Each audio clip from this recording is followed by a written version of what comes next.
চাইলেই নিজের জীবন বাঁচাতে পারতেন।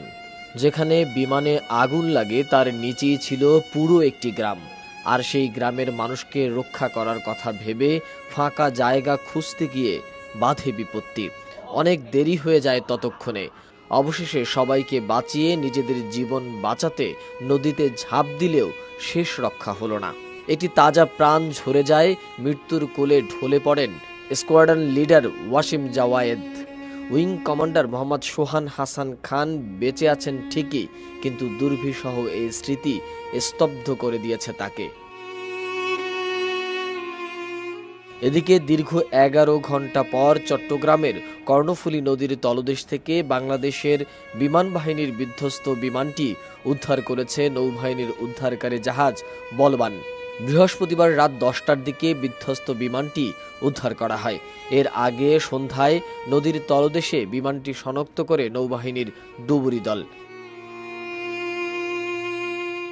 বিধ্বস্তের পর থেকেই কর্ণফুলী নদীতে বিমানটির খোঁজে নামে নৌবাহিনী।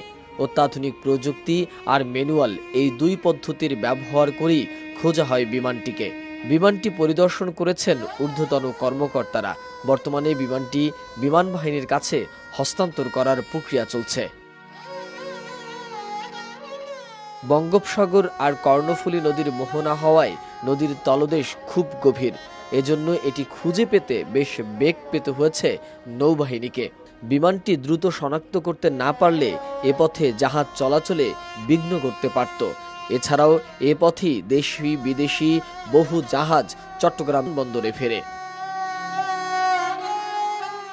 এর আগে বেলা 11টার দিকে চট্টগ্রামের পতেঙ্গায় অবতরণের আগে বিমান বাহিনীর প্রশিক্ষণ বিমানে আগুন লেগে পতেঙ্গার কর্ণফুলী নদীর মোহনায় পড়ে। আইএসপিআরের তথ্য বলছে, বিমান বাহিনীর ইয়ার্ক 130 প্রশিক্ষণ বিমানটি যান্ত্রিক ত্রুটির কারণে দুর্ঘটনায় পড়ে। দুর্ঘটনার পর বৈমানিক উইং কমান্ডার মোহাম্মদ সোহান হাসান খান ও স্কোয়াড্রন লিডার ওয়াসিম জাওয়াদ জরুরি প্যারাশুট দিয়ে বিমান থেকে নদীতে অবতরণ করেন। দুই বৈমানিককে বাংলাদেশ বিমান বাহিনী ও নৌবাহিনীর উদ্ধারকারী দল এবং স্থানীয় জেলেদের সম্মিলিত প্রচেষ্টায় উদ্ধার করা হয়।